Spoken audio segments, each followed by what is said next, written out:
Thank you. Thank you, Sean.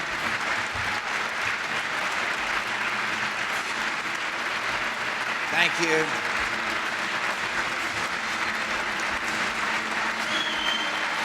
Thank you. Thank you very much. Thank you. Thank you for your kind welcome, and thank you, Sean, for your kind introduction, President Jerry Cohen and Mrs. Maureen Cohen. And thank you, everyone who's coming this morning. I appreciate the hospitality of the Allegheny Conference, the Pittsburgh Techs Council, and the students and faculty of Carnegie Mellon University. We have a strong showing this morning from the Carnegie Mellon Naval ROTC unit as well, and I'm happy to be with all of you.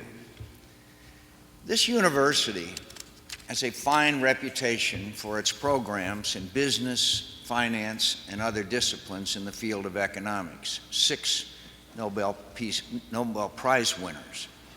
And it's always worth recalling that economics is not a subject that can be wrenched apart from all the rest of life or from the values that give life direction.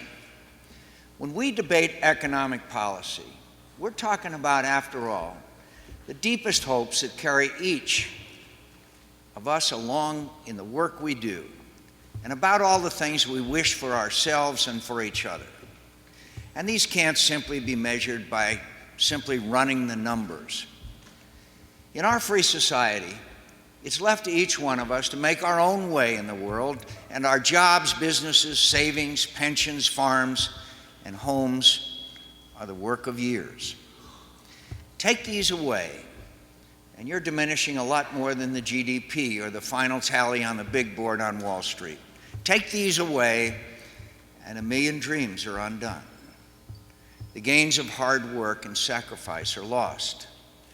And something can be lost that is very crucial in our economy and very slow to return: confidence. Confidence. Every so often in our nation's capital, we relearn this lesson when the excesses of traders and speculators and the poor planning of politicians catches up with them, and the troubles spread far beyond Wall Street and Washington. This has happened in recent months at great cost to workers, small businesses, families, and homeowners across our nation. And calling these serious problems a correction in the market or a cycle of the economy doesn't make their situation any better, their jobs and homes any safer, or their lives any easier. As you all know, economic policy is not just some academic exercise. And we in Washington are not just passive spectators. We have a responsibility to act. And if I'm elected president, I intend to act quickly and decisively. We need reforms that promote growth and opportunity. We need rules that assure fairness and punish wrongdoing in the market. We need tax policies that respect the wage earners and job creators who make this economy run and help them to succeed in what you all know is a global economy. In all of this, it will not be enough simply to dust off the economic policies of 4, 8, or 28 years ago. We have our own work to do. We have our own challenges to meet. Millions of working men and women in Pennsylvania, Ohio, Michigan, and beyond can tell you how urgent is the work before us. One man put it this way to a reporter not long ago in reply to a question about the job he had just lost. He said, "I told my wife that I'll always keep a roof over her head. Now I worry about keeping that promise." In the monthly reports of our Labor Department, nearly 250,000 Americans like this man were let go recently and suddenly from jobs that they thought were safe. A woman in the town of Trainer in Delaware County also captured the feeling of many when she described what it's like to work and save for years and at the age of 47 still struggle for the basics of life. The family has had medical problems, and as she puts it, "Trust me, No one wants to be in our shoes, and lots of people are just a sick husband away from where we are. For citizens like these, doing their best to keep promises and meet obligations, there's no comfort in knowing their problems are common and their worries are shared. Meanwhile, the people we expect to be most sober and level-headed in their economic decisions, bankers and other home lenders, forgot some of the basic standards of their own profession. Hard-working homeowners are learning for the first time about the endlessly complicated borrowing, bundling, and betting that's been going on in our capital markets. Americans worry about a system.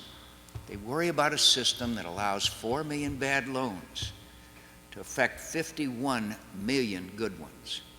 They wonder how assets can so quickly become liabilities and why the high-risk schemes of a few were permitted to inflict such grievous harms on our entire financial system. My friends, a little straight talk. Americans are also right to be offended when the extravagant salaries and severance deals of CEOs, in some cases the very same CEOs who helped bring on these market troubles, bear no relation to the success of the company or the wishes of the stockholders. Something seriously wrong when the American people are left to bear the consequences of reckless corporate conduct, while Mr. Cain of Bear Stearns, Mr. Mazzillo of Countrywide, and others are packed off with another 40 or 50 million for the road. I leave it for others to speculate on the technical definition of a recession. It's all a little beside the point if it's your plant that's closing and your job that's gone, and when you are facing foreclosure or back in debt after years of hard effort or hardly able to buy food, gas, or heating for your home. In the end, the truest measure of prosperity in America is the success and financial security of those who earn wages and meet payrolls in this country. Many are waiting for their first homes, their first big break, their first shot at financial security, and helping them will be my first priority in setting the economic policies of this nation. In so many ways, even now, the workers and entrepreneurs of America are taken for granted by their government, while the lobbyists and special pleaders are seldom turned away. By the tens of billions of dollars, our tax money is routinely squandered by the Congress on less than useless pork barrel projects, having nothing to do with the purposes of government and everything to do with the preservation of power.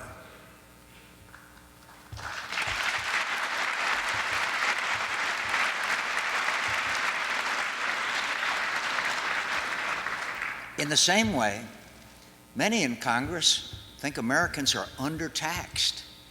They speak as if letting you keep your own earnings were an act of charity. And now they've decided you've had enough. By allowing many of the current low tax rates to expire, they would impose overnight the largest single tax increase since the Second World War. Among supporters of a tax increase are Senators Obama and Clinton. Both promised big change, and $1 trillion in new taxes over the next decade would certainly fit that description. Of course, they'd like you to think that only the very wealthy will pay more in taxes, but the reality is quite different. Under my opponent's various tax plans, Americans of every background would see their taxes rise. Seniors, parents, small business owners, and just about everyone who has even a modest investment in the market. All these tax increases are under the fine print of the slogan, hope. They're going to raise your taxes by thousands of dollars a year, and they have the audacity to hope you don't mind. They and others argue that the tax increase is necessary in part to finance Social Security and Medicare. Unfortunately, This claim only serves to remind us of Congress's consistent failure to repair both of these programs, even under the best of circumstances. For years, Congress has been buying time and leaving the great challenge of entitlement reform for others to deal with. And now the two contenders in the other party have even proposed enormous new federal commitments before the old commitments have been kept, trusting that others somewhere down the road will handle the financing and make all the numbers come out right. But there will come a day, my friends, there'll come a day when the road dead ends and the old excuses seem even more hollow. And it won't be the politicians who bear the consequences. It'll be American workers and their children who are left with worthless promises and multi-trillion-dollar debts. We cannot let that happen. And you have my pledge as president. I will work with every member of Congress, Republican, Democrat, and Independent, who shares my commitment to reforming and protecting Medicare and Social Security. You have my commitment.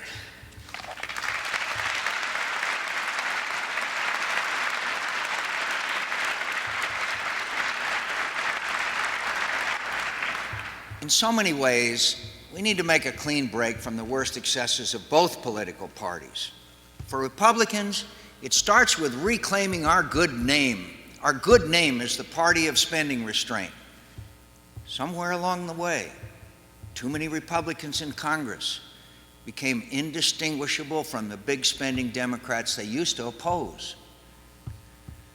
The only power of government that could stop them was the power of veto. The power of veto, and it was rarely used. If that authority is entrusted to me, I'll use the veto as needed, and as our founding fathers intended, I will veto every bill with earmarks until the Congress stops sending bills with earmarks on them. I will keep vetoing them, and I will make them famous, and you will know their names.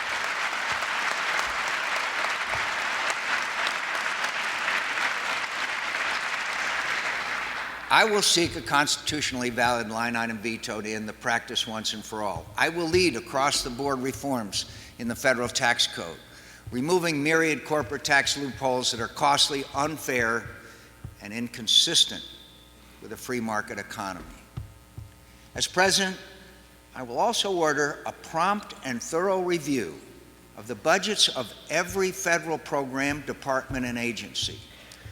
While that top-to-bottom review is underway, we will institute a one-year pause in discretionary spending increases with the necessary exemption of military spending and veterans benefits. Discretionary spending is a term people throw around a lot in Washington, while actual discretion is seldom exercised. Instead, every program comes with a built-in assumption that it should go on forever and its budget increase forever. My administration will change that way of thinking. I'll hold the agencies of the federal government for the money they spend accountable. I'll make sure the public helps me. And I'll provide federal agencies with the best executive leadership that can be found in America. We're going to make every aspect of government purchases and performance transparent. Information on every step of contracts and grants will be posted on the internet in plain and simple English. We're going to post an agency's performance evaluation as well. We're going to demand accountability. We will make sure that federal spending serves the common interests, that failed programs are not rewarded, and that discretionary spending is going where it belongs, to essential priorities like job training, the security of our citizens, and the care of our veterans. In my administration, there will be no more subsidies for special pleaders, no more corporate welfare, no more throwing around billions of dollars of the people's money on pet projects, while the people themselves are struggling to afford their homes, groceries, and gas. We're going to get our priorities straight in Washington. A clean break from years of squandered wealth and wasted chances. I have a clear record, my friends. I have a clear record of not asking for a single earmark from my state.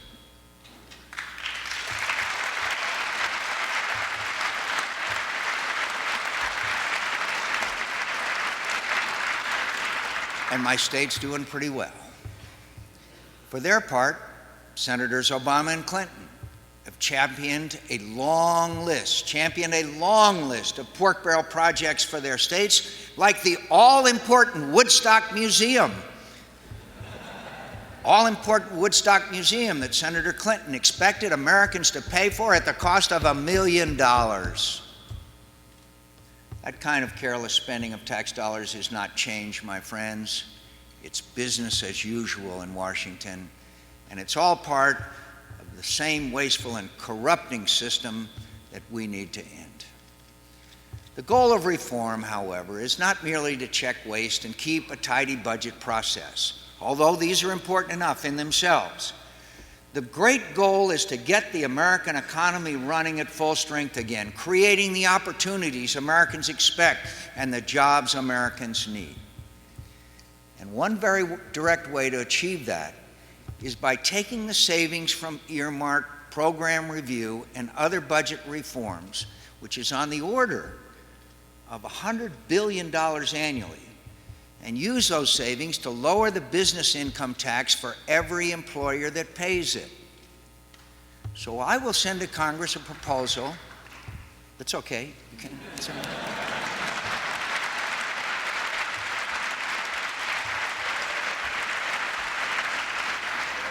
So I will send to Congress a proposal to cut the taxes these employers pay from a rate of 35% to 25%. As it is, we have the second highest tax on business in the industrialized world. High tax rates driving businesses and jobs overseas. And of course our foreign competitors wouldn't mind if we kept it that way. But if I'm elected president, we're going to get rid of that drag on growth and job creation and help American workers compete with any company in the world. I will also send to the Congress a middle-class tax cut, a complete phase-out of the alternative minimum tax to save more than 25 million middle-class families more than $2,000 every single year.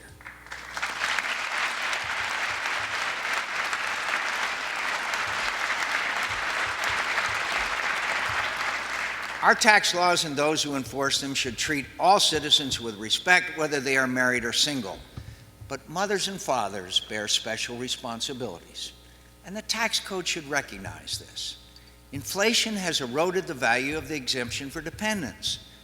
I'll send to Congress a reform to increase the exemption with the goal of doubling it from $3,500 to $7,000 for every dependent in every family in America.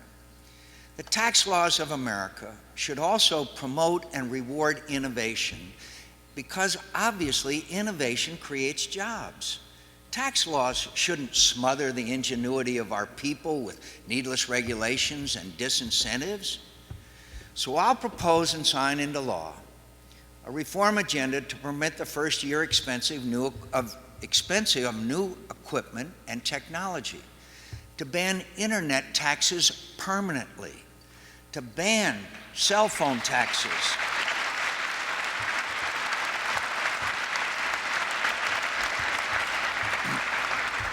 this one might appeal to this audience, to ban new cell phone taxes, and to make the tax credit for research and development permanent so that we never lose our competitive edge. It's not enough, however, to make these little fixes here and there in the tax code. What we need, what we have a compelling requirement for, is a simpler, flatter, and a fairer tax code.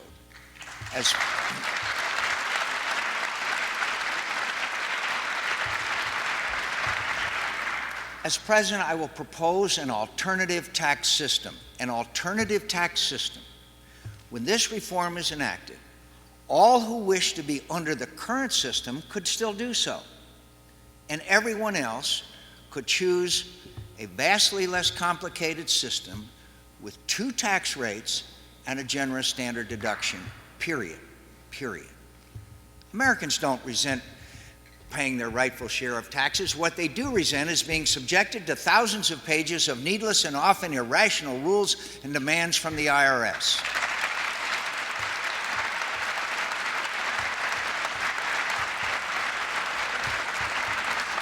We know from experience that no serious reform of the current tax code will come out of Congress. That's another little straight talk.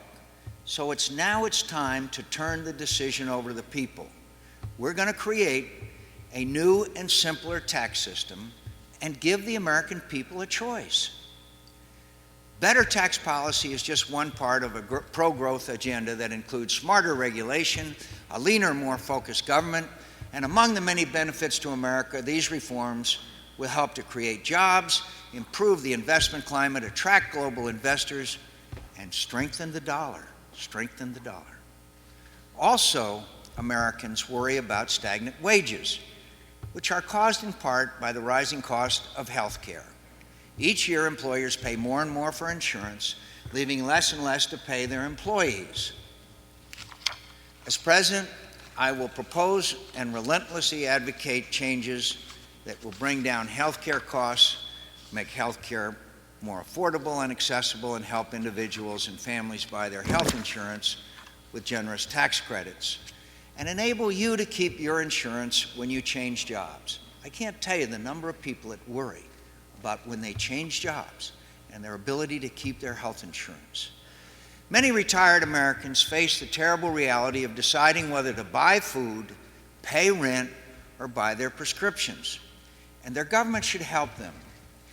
But when we added the prescription drug benefit to Medicare, a new and incredibly costly entitlement, we included many people who are more than capable of purchasing their own medicine without assistance from taxpayers who struggle to purchase their own. People like Bill Gates, Warren Buffett, don't need their prescriptions underwritten by taxpayers. Those who can afford to buy their own prescription drugs should be expected to do so. This reform alone will save billions of dollars that could be returned to taxpayers or put to better use.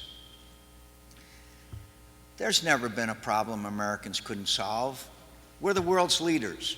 Leaders don't fear change, pine for the past, and dread the future. We make the future better than the past. We make the future. That's why I object. That's why I object when Senators Obama and Clinton and others preach the false virtues of economic isolationism. Senator Obama recently suggested that Americans are protectionists because they're bitter about being left behind in the global economy. Well, maybe that's his excuse for embracing the false premises and promises of protectionism. Opening new markets for American goods and services is indispensable to our future prosperity. We can compete with anyone. Senators Obama and Clinton think we should hide behind walls, bury our heads and industries in the sand, and hope we have enough left to live on while the world passes us by. But that's not good policy, and it's not good leadership. And the short-sightedness of these policies can be seen today in Congress's refusal to vote on the Colombian Free Trade Agreement. When new trading partners can sell in our market and companies can sell in theirs, the gains are great and they're lasting. The strength of the American economy offers a better life to every society we trade with, and the good comes back to us in many ways, in better jobs, higher prices, higher wages, and lower prices, my friends.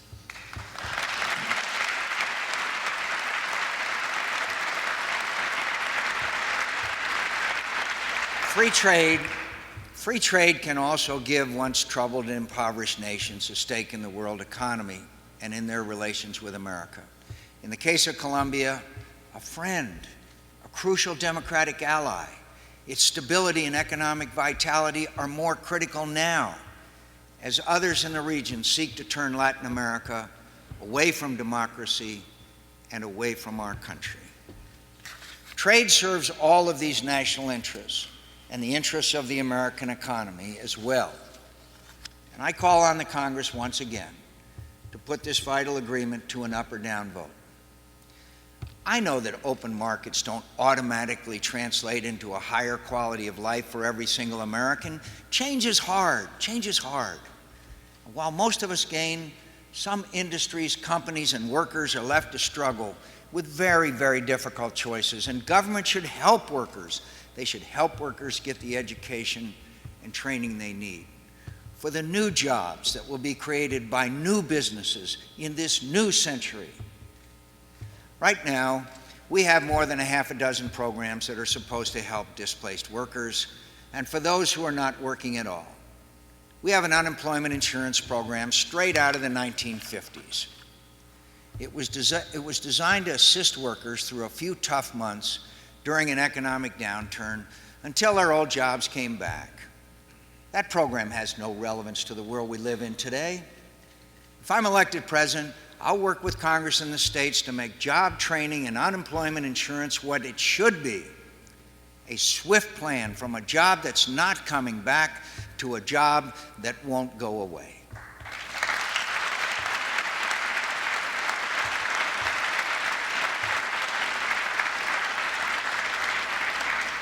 We'll build a new system using the unemployment insurance taxes to build for each worker a buffer account against a sudden loss of income so that in times of need, they're not just told to fill out forms and take a number. And we'll draw on the great strengths of America's community colleges. They're community colleges, applying the funds from federal training accounts to give displaced workers of every age a fresh start with new skills and new opportunities. These reforms must wait on the next election. But to help our workers and our economy, we must also act in the here and now. And we must start with the subprime mortgage crisis, with the hundreds of thousands of citizens who played by the rules, yet now fear losing their houses. Under the home plan I have proposed, our government will offer these Americans direct and immediate help that can make all the difference. If you can't make your payments and you're in danger of foreclosure, you'll be able to go to any post office and pick up a form for a new home loan. In place of your flawed mortgage loan, you'll be eligible for a new 30-year fixed-rate loan backed by the United States government. Citizens will keep their homes, lenders will cut their losses, and everyone will move on, following the sounder practices that should have been observed in the first place.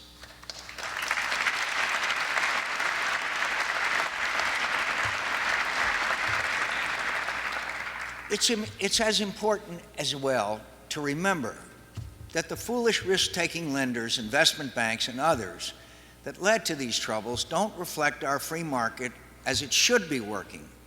In a free market, there must be transparency, accountability, and personal and corporate responsibility. To state the obvious, the housing crisis came about because these standards collapsed, and as president, I intend to restore them. The grave problems in the housing market have been viral, spreading out to affect the credit and buying power of Americans, even as the price of oil and gas is rising as never before. There are larger problems underlying the price of oil, all of which I'll address in my energy plan. But in the short term, there are crucial measures we can take. I propose that the federal government suspend all taxes on gasoline now paid by the American people from Memorial Day to Labor Day of this year.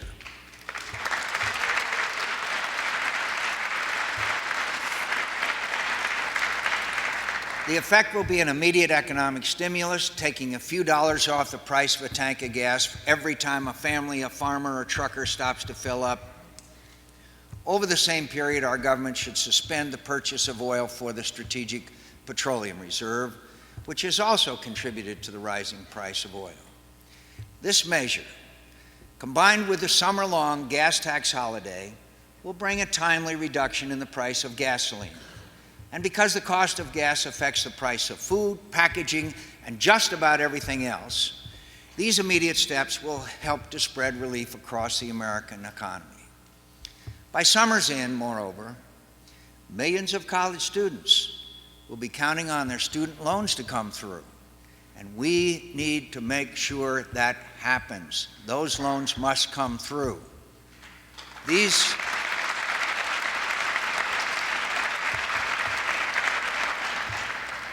young Americans, including perhaps some of you at CMU, are among the many citizens whose ability to obtain a loan might be seriously hurt by faraway problems not of their own making.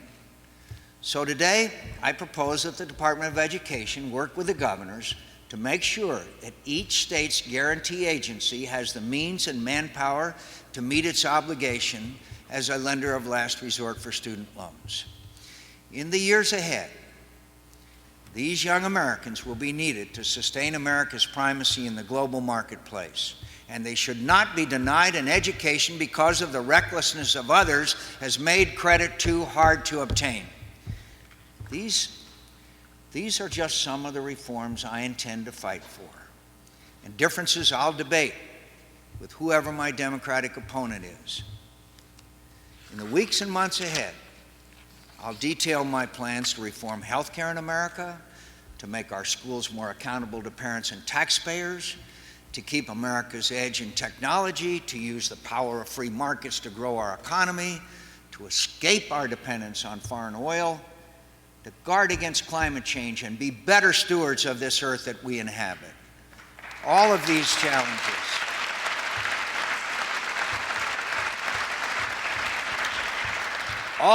challenges and more will face the next president, and I will not leave them for some unluckier generation of leaders to deal with. We're going to restore the confidence of the American people in the future of this blessed and great country.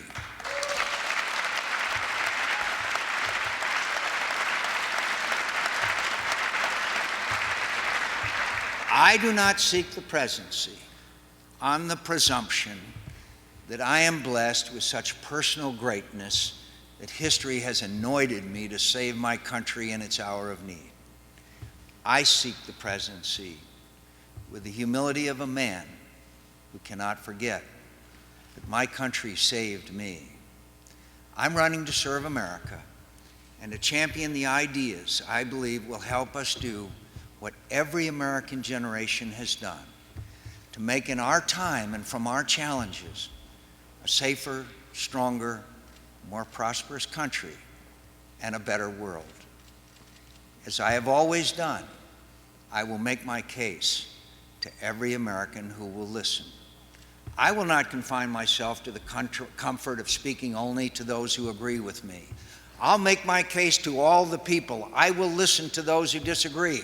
I will try to persuade them. I will debate, and I will learn from them, but I will fight every moment of every day for what I believe is right for this country, and I will not yield. Thank you.